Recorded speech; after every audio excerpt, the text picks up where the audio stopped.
It's official, Donald J. Trump is running for president in 2024, and the show starts now.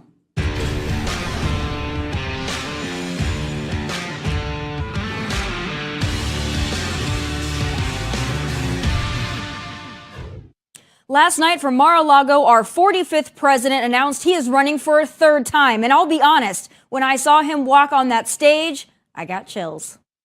Ladies and gentlemen, distinguished guests, and my fellow citizens, America's comeback starts right now.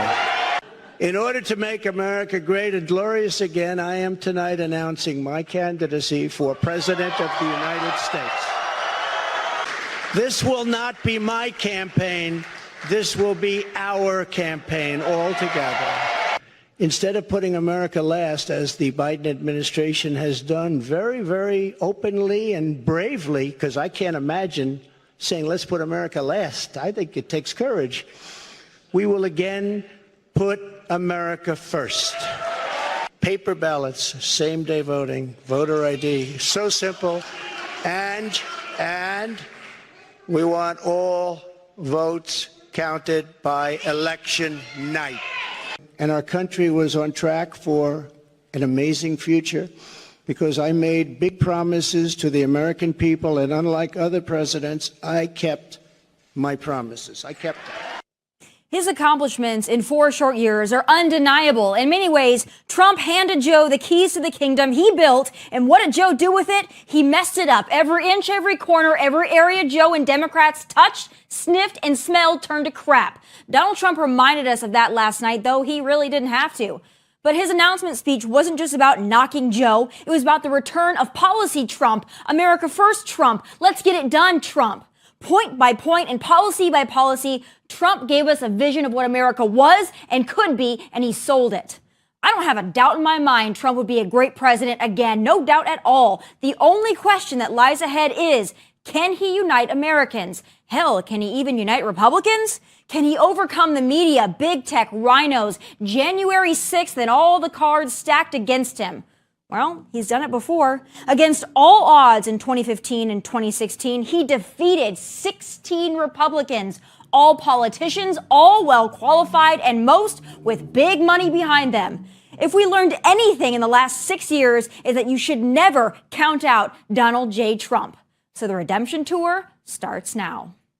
Still ahead, if you're like me, you're wondering what the actual hell happened in Arizona. How does a candidate who hid for most of the campaign, refuse to debate, and has no clear agenda for Arizona beat Kari Lake? Well, Brandon Tatum is back, and we're both fired up. That's next. For me, it was the biggest gut punch of all the midterm cycle, and I don't even live in Arizona. On Monday night, almost a full freaking week after Election Day, Katie Hobbs, who also happens to be Arizona's current Secretary of State and in charge of certifying the election, narrowly, and I mean narrowly, defeated Kari Lake in the state's gubernatorial race. But in accordance with Arizona's new election law, if it pans out that Hobbs won by a margin of less than 0.5%, a recount will be triggered. It's all a mess and a huge disappointment, but here to sift through it all with me is host of the Officer Tatum Show and podcast, Brandon Tatum. Oh, thank you for being back so soon. You're the first person I wanted to talk to about this because I know that you were heavily invested, as we all were, in this Kari Lake, Katie Hobbs race. So your top line thoughts when you saw all of the media outlets call it for Hobbs. Well, it was very disappointing. First of all, the reason I'm back, Tommy, because I love your show. I think it's incredible. But I was very disappointed. You know, we put a lot of work in. Kari Lake is one of the most electrifying candidates. She's a great person. I mean, she's so authentic. She reached out to people across the aisle as much as she could. And it was very unfortunate to see some deranged leftists have an opportunity to win the governorship here in the state of Arizona. I don't believe that she represents Arizona. I don't think she's a good pick for Arizona. However, I think there's a lot of issues on the Republican side that we should address so that we can win an election next time.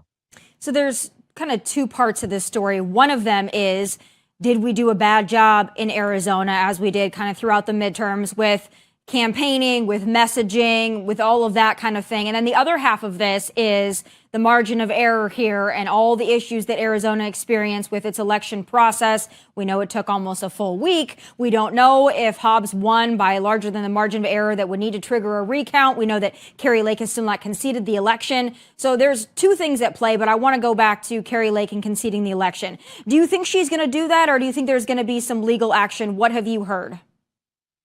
I've been hearing through the grapevine there is legal action in pursuit. I'm hoping that they trigger a recount because Kari Lake did a really good job. The margins are tight. And I think that people that don't live in Arizona don't realize that Arizona's elections go this way every single time. In 2018, they took 2 weeks to pick between Bartha McSally and Kirsten Sinema, and everybody was upset. And I don't think that in Arizona it's just a matter of impropriety of the election. It's just we are antiquated in the way that we count our votes. We literally count the mail-in ballots first, then we count the early votes. We don't even count people who show up on election day to vote. We don't count them on election day. We wait till several days after. If we have an influx of people who vote on election day, we're going to be counting for a week or two. If we have an influx of people who are voting early or by mail, it's going to take a tremendous amount of time for us to count those before we even get to the same day votes. So Arizona's elections are completely tumultuous. I think there's a better strategy in which we can, go about to make sure it's cleaner and people are not suspecting that there's fraud. Okay, another thing I forgot to mention is the machines. Now, I'm not a conspiracy theorist. And I don't believe, unless I have complete evidence that they're cheating, that this is a matter of them stealing the election. However, it's very concerning to me that 3% or a third of the machines were not working properly for several hours in Maricopa County alone. This has never happened in our state. And just so happened, Katie Hobbs, the Secretary of State, she's over elections. Now, I'm not trying to say it is or it isn't, but I'm saying that's suspicious and we need to look into that. But I do not believe that is the reason or have anything to do with whether or not we lost this election for Blake Masters or Kari Lake. Let me just give you a stat. In Blake Masters' race, Mark Kelly raised $75 million against Blake Masters. Blake Masters only raised $9 million. If Stevie Wonder can see who's going to win that election, you have an incumbent who's saying that he's a moderate. He has tens of millions of dollars more than Blake Masters in order to push an agenda or push to low information voters, and that's what he did. Kari Lake got outspent. We are getting outspent in our elections by a long shot. There's no way you can win if we don't spend the money. Also, what people don't understand about the state of Arizona is there's McCain Republicans and then there's MAGA Republicans.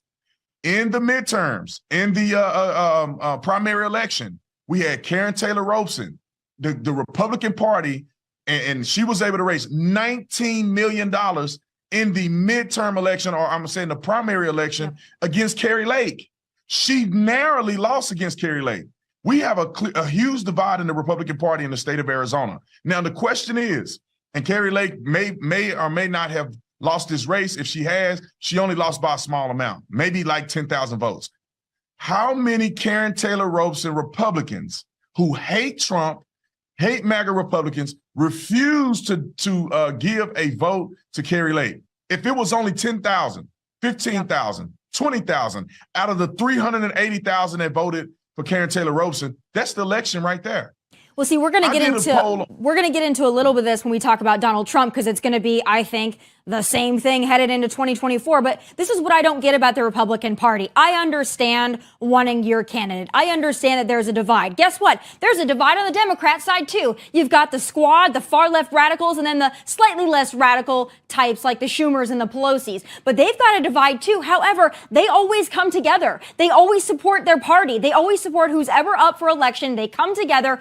Why are we unable to do that? Are we that self-righteous and pearl-clutching that we can't see the forest through the trees here? Because quite honestly, it's really frustrating.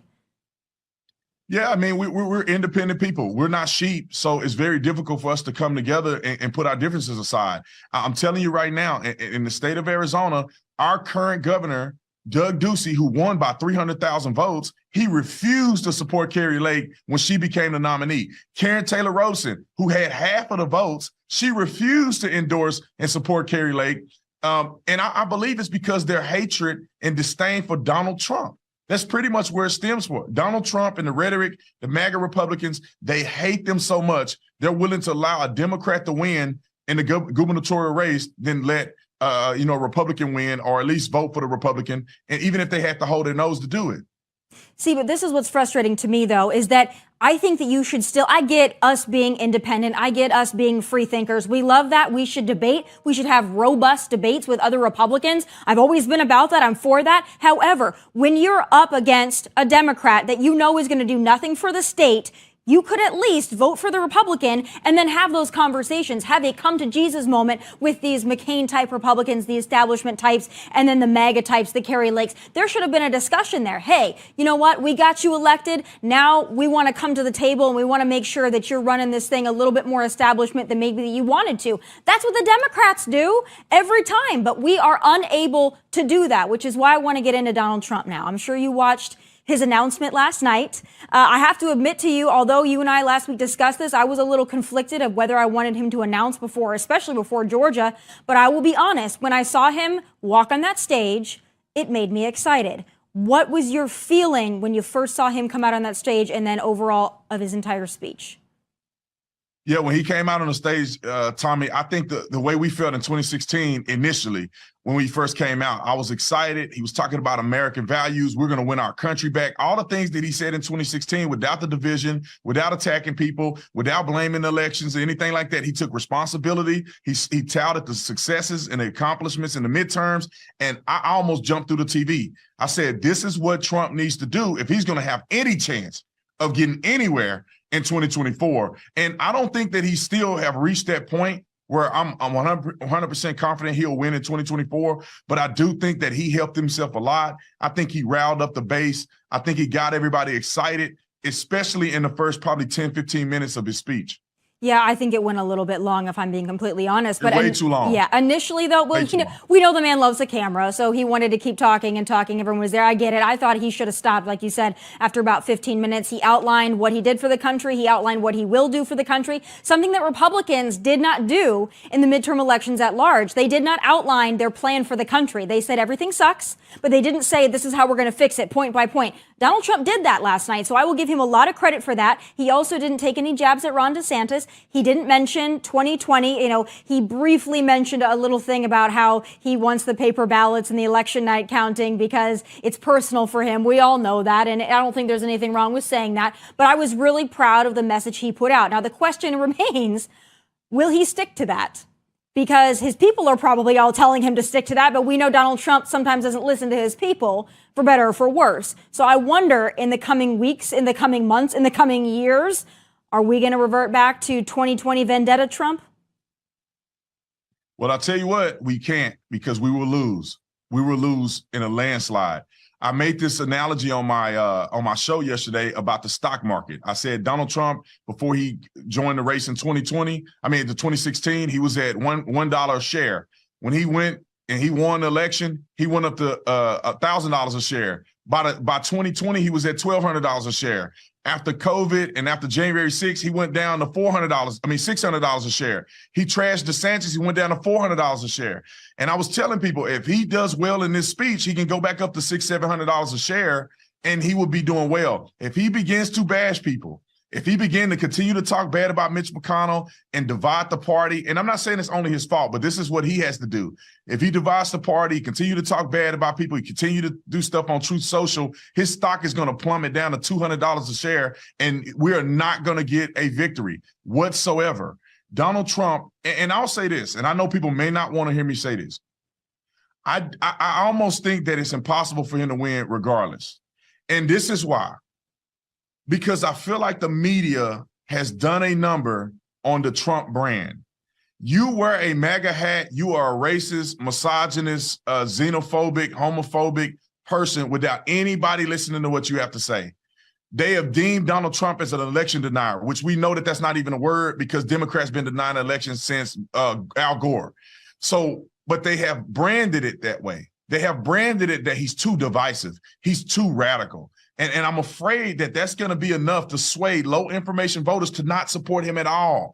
Now, I pray to God that that's not going to be the case. But unfortunately, we have to be real with ourselves. If we put him up as the 2024 candidate, I just don't know if the rhetoric has soaked into the soft brains of people in this country so much so that they will not ever stand for another Donald Trump presidency. He did a tremendous job. He did well for this country, but they control the media. They control the universities. They control the rhetoric. They control the hearts of people, because some people's family members will not let them come to a family dinner if they supported Trump. Right. I just saw a video of a girl bashing her father at his funeral.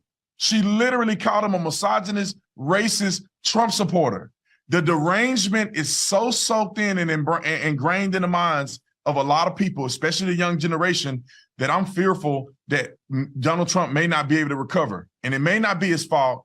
It's just the reality of our country. Yeah. You know, I have kind of mixed feelings on that, because I think that you're right. And I've thought that for a while now. It's really unfortunate. But there's two feelings that I have. One is, do we say, listen, we need to win, so we need to put up somebody that can win? That's not going to be an establishment type, by the way. We're never going to go back to the McCains and the Romneys, because we will lose. You can't be a moderate. You can't be a limp noodle. You will lose. We need someone like a Ron DeSantis. We have that. We don't know if he's going to run yet. So right now, all we have is Trump. But then another part of me says, why are we still letting them set the narrative? Why are we still sitting here like, oh, they've heard his name so bad, so now we better dump him and now we better move on? Kind of part of me kind of goes, F that. You know, we did it once. We're going to do it again. We don't care what they call us. So part of me also doesn't want Trump to become so presidential and stiff that we lose the appeal that he had in the first place, which was to buck the system. So I just don't know how he's going to play this. And if I was consulting him, I don't even know what I would tell him at this point.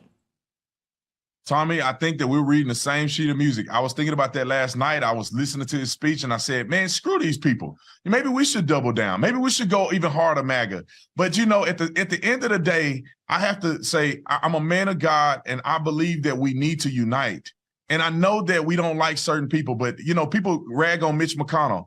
If it wasn't for Mitch McConnell doing the dirty against Barack Obama, we wouldn't have conservative Supreme Court justices. He blocked that liberal that Obama was trying to force through. And if it wasn't for Mitch doing that, we wouldn't have a majority conservatives on the Supreme Court. You got to look at in 2010 and in Obama's two midterms, we destroyed them. And Mitch McConnell was the leader.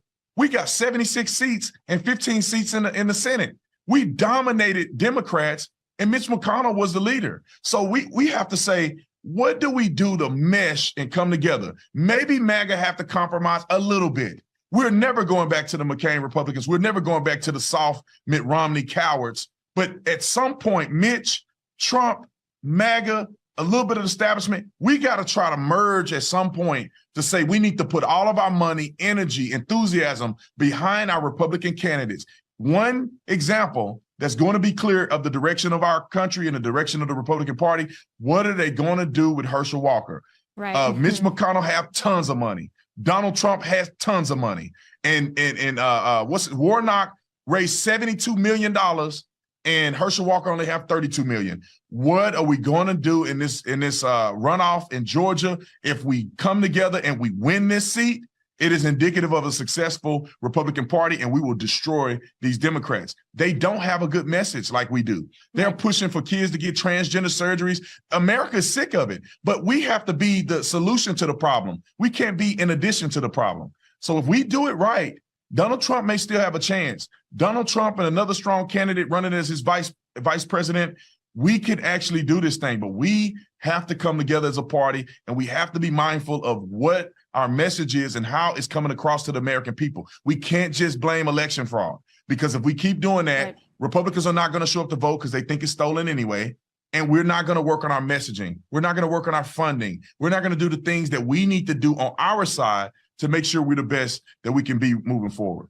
Last thing I want to say to you, because I know that you've been catching some heat. I caught a little bit of heat. There was a Raw Story article about me saying that I jumped off the Trump train. I mean, I don't know how they know what train I'm on or who I support, because I haven't come out and fully said one way or the other who I'm going to support, because guess what? We only have one candidate right now, and it's Donald Trump. So right now, I support Donald Trump. But There's been a lot of people, of course, in our MAGA movement. I think you and I both embody that movement. We're a part of it, have been a part of it, proud to be a part of it. But there have been a lot of others in our movement that have said, you can't say a bad word about Trump. You can't even think about DeSantis because then you're a traitor.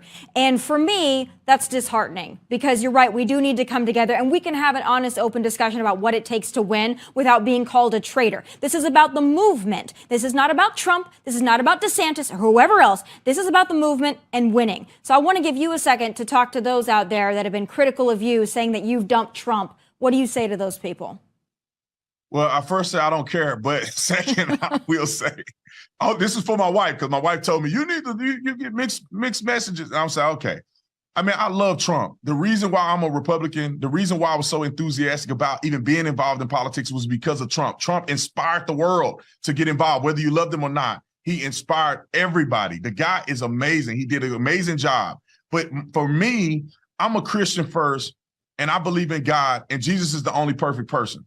Now, when it comes to the politicians, I'm going to weigh people like I always been. I'm honest, open, and transparent. I'm not picking a person because they're popular. I'm picking a person that I believe in, that I like, and that I consider to be the best value for the movement, not the person. And we have to understand this. I know that there's a cult on our side.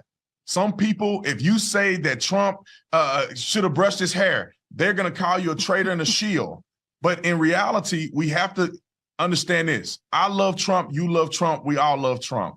But we have to be able to criticize and give constructive criticism on our side so we can become better. Trump can become better, and I believe we should push him to that point.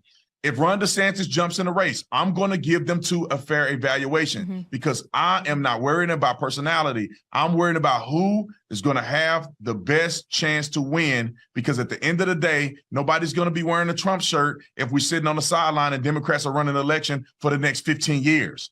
We need to figure out who's going to win. I love Donald Trump. He has my support 1,000%. He is the Republican nominee. He's the leader of the Republican Party. Until something else changes, I'm on the Trump train, and I never jumped off. I'm right there with you. We have the same sentiment. I appreciate you coming back. Every week is something new, and we're going to have you back after Georgia, and we'll see what happens with that one. But thank you, as always, Brandon, for sharing your time, fire, and energy, and as always, taking a little bit of the backlash that we're both going to get. But that's all right, because you're right. We don't care. I'll see you soon. Thanks, Tommy. All right. Up next, he fought the good fight to save California and came up short, but I want to know, is it savable? Is it worth saving? Larry Elder joins me next. I think there's an argument to be made that when we speak and distance ourselves too much, it's important to identify ourselves strongly as who we are. I think Tim Ryan ran a phenomenal race. Mandela Barnes ran a great race. I think there are racial dynamics in that race that need to be discussed in terms of how Republicans targeted a black man running in that race. And I think that needs to be just put out there. Oh, AOC, I think Herschel Walker would like to have a word with you on that whole targeting black men running for office mouth diarrhea you just spouted there.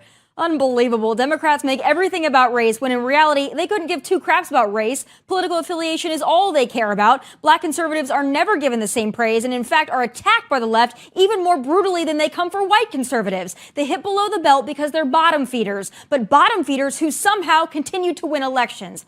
Joining me now is the man who put up one hell of a fight to unseat the ultimate bottom feeder, Gavin Newsom. I welcome to the show the host of the Larry Elder Show, Larry Elder. Oh, Larry, it's so great to see you on such an important week with so much to talk about. Well, say hello to the blackface of white supremacy, which is what the LA Times called me when I ran for governor. And regarding the AOC comment, Tommy, interesting. Didn't Ryan run against a white guy? So how does the race card factor into that race? I'm just a little curious about that. Yeah, it's all very interesting. Again, she completely discounts Herschel Walker. They all do. Last time I checked, he is black and identifies as black, but they don't care about that. I want to start off, though, because you are in California, and we know that Gavin Newsom was reelected. I don't think anybody is surprised at this point. California is California. But I have to ask you, Larry, I know that you fought to save California. Unfortunately, you came up short to no fault of your own. But why are you still in California? I left. Why are you still there? Well, I was born and raised here. My father came here after the war. I love the state. It's a beautiful state, horrible politician, but a beautiful state. So somebody's got to turn out the lights. If the power doesn't go out because of the taxation on the energy grid, somebody's got to turn out the lights. No, I want to stay here and fight to save this state. The crime is out of control. The homelessness is out of control. People are leaving the state for the first time in 170 years. We've got fire mismanagement, water mismanagement. The schools are lousy. And the way the state was shut down against science because of COVID means that a third of all restaurants, I kid you not, Tommy, a third of all restaurants, most of them are small mom and poppers run by Black and brown people, are now gone forever. At some point, you think that California, like a drunk or an alcoholic or a drug addict, is going to hit rock bottom and start waking up. So I'm waiting for that day. We're all waiting for that day. I'm not so sure it's coming, though. You know, what's really telling to me is when Californians repeatedly vote for more taxes, gas taxes on themselves, and then they vote for Gavin Newsom. I mean, I was really proud of that recall effort. I thought maybe, just maybe, there was a light at the end of the tunnel, but now I'm not so sure. I want to talk to you a little bit about Gavin Newsom. We know he's a horrible leader. We know that he's run California into the ground, but there's a lot of discussions that if, Joe Biden doesn't run in 2024, heck, if he's even not alive in 2024, that Gavin Newsom is the next likely bet to be the Democrat nominee. What do you think about that one? A couple of things about that, Tommy. First of all, people outside of California have no idea how radical this guy is. He's more radical than Bernie Sanders. And remember when Bernie Sanders won the Nevada caucuses, the Democrats coalesced behind Joe Biden because they were scared bleepless that a self-described Democrat socialist might become their standard bearer in 2020. Gavin Newsom has done so many things people are unaware of. He has signed a bill that sets up an independent body, believe it or not, to determine what your wages are going to be of your fast food workers if you own a fast food franchise. So a third party will tell you what your wages are. And the minimum wage, by the way, is going to be $22 an hour, well above the $15 an hour that the left is pushing for. He also signed legislation that sets up a task force to determine reparations for Black people in California. Never mind, California was not a slave state. Never mind all the people who came to California after slavery. They're going to have to pony up money for reparations. He signed a bill to lower sentence enhancements for gangbangers because most of them are Black and brown. And by definition, since most gangbangers in California are Black or brown, to punish them severely would be systemically racist. He has banned gasoline-powered cars by 2035. He's banned gasoline-powered leaf blowers and lawnmowers. He has mandated that everybody who graduates from high school must take a course in ethnic studies. He has mandated if you are a large toy store seller, you have to have a gender-neutral aisle in case your girl wants to buy a gun or in case your boy wants to buy a doll. I guess they have to have a safe space aisle where they can do that. And that's just some of the things he wants to do. He wants to do single payer. He's expanded medical insurance for illegal aliens. I could go on and on and on. Most people have no idea how radical this man is. And once his record is exposed, they're not going to vote for him. The second thing I have to say about this, Tommy, is this. If Joe Biden is not the nominee has to be Kamala Harris. Why? Well, because she was chosen because she's Black, because she's a female. Black voters have been trained that when things go south, it's because of systemic racism. And Black women love them some Kamala Harris. Her approval rating among Black women is probably around 75%. And if she is perceived as having been drop-kicked to the side for somebody else, especially a white person like Newsom or Mayor Pete, Black women aren't going to be so livid they'll vote Republican. They'll be so livid they'll stay home. In the early primaries, Alabama, Georgia, South Carolina, nearly half the voters are Blacks, and most of those are Black females. They are not going to have it. So they're stuck with Kamala Harris if Joe Biden is not the nominee. Well, what do you think about Stacey Abrams, though? Because if that all were true, you'd think Stacey Abrams would have done a little bit better in Georgia. Of course, we know that she did not. What do you think about her future, and Kamala? What if Kamala doesn't even want it? What if they give Kamala some cushy job somewhere, making a good check, and she just sails off into the sunset? Because quite frankly, she doesn't even seem like she enjoys being in politics anymore. Well, remember, Kamala Harris ran for president, and her off-ramp was when there was an opening on the Supreme Court, and Joe Biden had promised to give that to a Black female. That was her off-ramp. And I'm sure they approached her, and I'm sure she said no. She wants to be president. Regarding Stacey Abrams, she's already lost 2 races, spending over $100 million. I'm not sure what future she has, other than she's sort of a celebrity candidate. who was played the race card and claimed that because of Georgia voter suppression law, she was denied the election. So she's an election denier, and then denied that she denied the election denier. And of course, Georgia saw record turnout. So the business about Georgia being worse than Jim Crow, Jim Eagle, which is what Joe Biden said, was a big fat lie. So I'm not quite sure there's a whole lot of currency for Stacey Abrams, but Kamala Harris is vice president, should be the presumptive front runner if and when Joe Biden does not decide to run in 2024. We're going to have to wait and see on that one, because if anyone is worse than Joe, it will be Kamala. If anybody's worse than Kamala, it's Gavin Newsom. I just don't know. What, are they going to resurrect Hillary from the dead? I'm not entirely sure. I do want to go to Georgia, though. What do you think is going to happen if you were to make a prediction? Do you think Herschel Walker is going to be able to pull it out? And do you think Trump's announcement last night is going to help or hurt that runoff election? I think it's going to be hard for Herschel Walker to win. I supported Herschel Walker. I donated to his campaign. I intend to go down to Georgia and campaign with him and for him. But he got outspent 3 or 4 to 1. And Democrats are flush with money because of the Donald Trump economy that we're still benefiting from. They hate the idea that the Senate is going to be back to 50-50. They're going to pour a boatload of money into the other side. We're going to be outspent like we often are. It's interesting, this cryptocurrency guy blew up. Turns out he spent $40 million in the midterms, $10 million on Joe Biden. We're being outspent all the time. I got outspent about 5 to 10 to 1 here in California. And all they had to do was say, stop the Republican takeover. They didn't say Gavin Newsom is doing a great job on crime, on homelessness, doing a great job on the cost of living. The average price of a home in California is 175% above the national average because of the embrace of the environmental movement that stopped all construction here in California for any given reason. All they had to do was, however, just say, stop Republican takeover. I think we underestimate the extent to which people on the left despise Republicans and despise Donald Trump even more. So I'm not quite sure how the Trump factor will help Herschel Walker, although, of course, it did help him in the primary. That's the tricky thing. So I want to go to that announcement last night. I got to be honest with you, Larry, I've been a little conflicted on whether I think Trump should run again, or if maybe his time is up, maybe he should pass the torch onto somebody else and just continue to be in the movement and inspire the movement, but maybe not be running in the movement. But last night, the announcement speech, I have to say, from my perspective, I thought he did a good job. He didn't mention 2020. Yeah. He didn't take shots at anybody like a Ron DeSantis. So yeah. I was happy about that. But what are your top line thoughts on what you heard from him at Mar-a-Lago last night? Well, speaking of him handing the torch to somebody, maybe he should hand the torch to me. I'm really considering running for president, Tommy, no kidding. But I thought the speech was very good. I think you're right. He did not tee off on Ron DeSantis or Glenn Youngkin. I thought what he said about Youngkin's last name was pretty stupid. People are going to call that racist.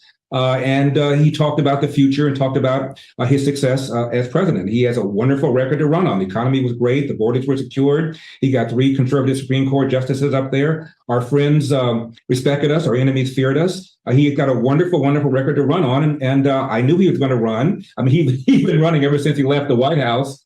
And for once, the pundits were right about something, that Donald Trump is, in fact, running. Well, hey, you said something that really piqued my curiosity here. You said that you're mulling over, contemplating, perhaps throwing your name in the mix for 2024. If you do decide to do that, let's just speak hypothetically, are you ready to take on Donald Trump? Because if you put your name in there, he is going to come after you because that is his style. I don't think he's ever going to change. Are you ready for that incoming fire that you would get from Donald Trump? Well, when I ran for governor, I ran against several experienced Republicans, including a 2-term mayor of San Diego. I ran against Caitlyn Jenner. I ran against a guy named Kevin Kiley, who just became a congressman up in the northern part of California. I ran against John Cox, who ran against Gavin Newsom the first time in 2018. And I ran against a guy named Doug Osee, who's a former House member. And I never said one negative thing about any of my Republican rivals. And I became the front runner. I got 49% of the replacement vote, more than virtually all the other 45 rivals combined. I raised $22 million in 7.5 weeks. California has 58 counties, Tommy. I carry 57. The only one I lost was San Francisco, and I lost that by 149 votes. So if I decide to run, I'm not going to demean or denounce anybody else, whether it's Donald Trump or Ron DeSantis or Mike Pompeo or Mike Pence. I have other things I want to talk about in addition to the obvious things about homelessness and crime and inflation and gas prices. There are 2 things that I think I bring to the table that others may not. One is this: the centrality of the need to have a child enter the world with a father married to the mother. 70% of Black kids do not have that, and there's a direct relationship between that and crime and all sorts of social problems. Forget about elder. Barack Obama once said a kid raised without a father in the home is 5 times more likely to be poor and commit crime, 9 times more likely to drop out of school, and 20 times more likely to end up in jail. It is the number one social problem in America. Hell, 40% of all American kids now enter the world without a father married to the mother. That number is up dramatically from what it was in the mid-60s. Why? Because our welfare state, in my opinion, has incentivized women to marry the government and incentivized men to abandon their financial and moral responsibility. We need to get churches and nonprofits into this and deal with this on a moral basis. The second issue is this nonsense that America is systemically racist. Racism has never been a less important problem in America.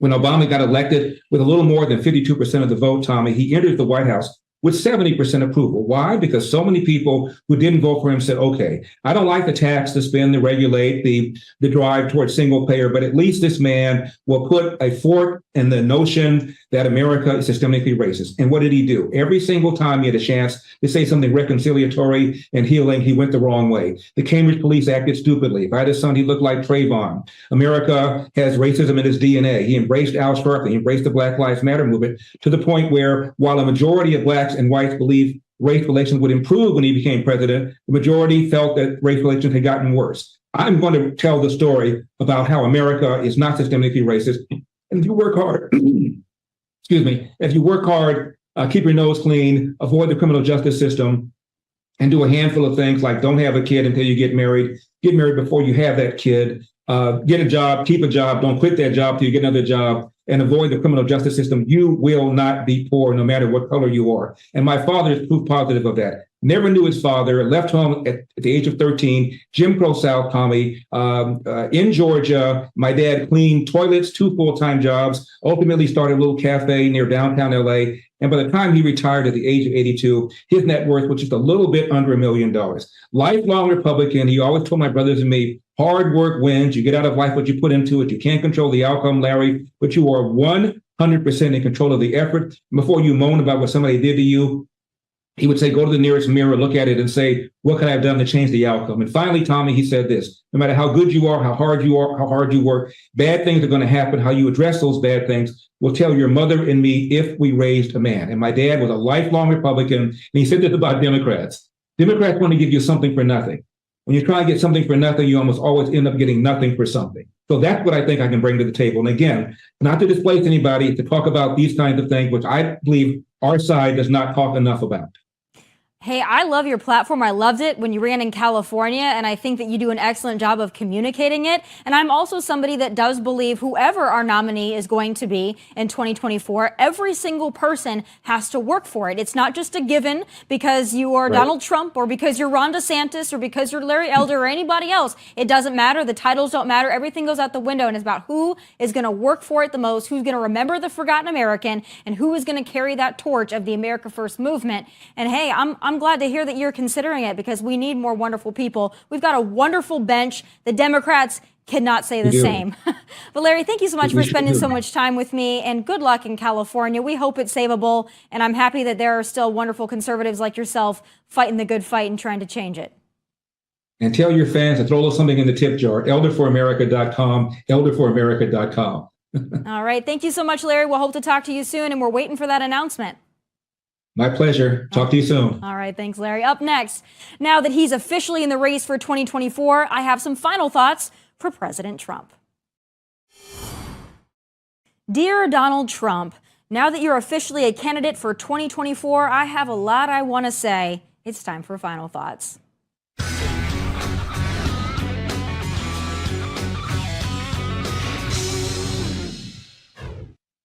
Last night, Donald Trump, the greatest president of my lifetime, announced his third run for president. And if you're like me, going into it, you had some mixed feelings. I'm a Trump supporter. What he did for my country, your country, this country is undeniable. He went to battle for all of us, and he took no prisoners. Unemployment rates went to historic lows, gas prices low, our enemies scared, our allies supported but not given a blank check. The media called out, the rhinos called out and put on notice. The wall and border security relentlessly fought for and important sections built. The forgotten American remembered. That was Donald Trump, a man on a mission with a side of mean tweets that most of us conservatives either looked past or laughed at. That was 2016 Donald Trump, and that Trump got it done. And then 2020 happened, and I'll admit I was pissed off too. Sham impeachments, then COVID fear-mongering, which wrongfully triggered mass mail-in voting, and not to mention BLM's Summer of Love, where big cities and even small towns burned in the name of St. Floyd. All of it was BS. Trump should have won, but he didn't. And I'll admit, for months and months, I was pissed off too, but then I had to let it go. Trump, he didn't let it go.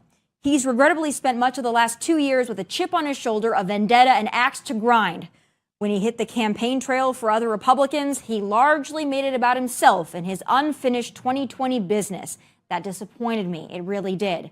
But from the ashes of the January 6th marred MAGA movement, a Sunshine State phoenix rose, Ron DeSantis. He impressed me and impresses the hell out of me. I think he'd make a great president, I do, and I think his road to the White House in 24 would be much easier than Trump's because he doesn't have the baggage. Both men would make great presidents. Trump has already proven to be one if he'd just get the hell out of his own way. It's not a question of if he'd be a great president, it's a question of if he can get elected at this point. In 2020, he had the bulk of the Republican Party, even the establishment types, however disingenuous, behind him. Now he doesn't. The unfair media, big tech, the crooked FBI and DOJ, and the rhinos are partly to blame for that, but so is Trump. So yeah, I'm conflicted. But I'll tell you this, what a blessing it is that we have two great men at the top of our list. Fighters, warriors, doers. What do the Democrats have? Will Joe even make it to 2024? Kamala, she's a joke too, a do-nothing joke at that. Who else? Little Pete Buttigieg, the South Bend mayor turned transportation secretary, who oversaw and still oversees a broken supply chain, but took paternity leave at the height of it anyway? Yeah, no. And then there's greasy Gavin Newsom, and take one look at California, the fifth largest economy of the third world, and it's easy to give him and his failed leadership a big fat pass. What, are they going to resurrect this thing from the political dead? Their bench isn't even a bench. So whether it's Trump or DeSantis or someone else that leaves our movement, let's not forget, this movement is about all of us, the forgotten, pissed off, hardworking, America-loving, law enforcement supporting little guys and gals who put Trump in office the first time. Whoever takes the torch and the mantle of America first and freedom above all should be, and with any luck will be, our 2024 candidate. Whoever wants it is going to have to work for it. So wait, watch, and let's see what happens. Those are my final thoughts. Be sure to watch tomorrow night as we broadcast from Hollywood, Florida at the Fox Nation Patriot Awards. Until then, from Nashville, God bless and take care.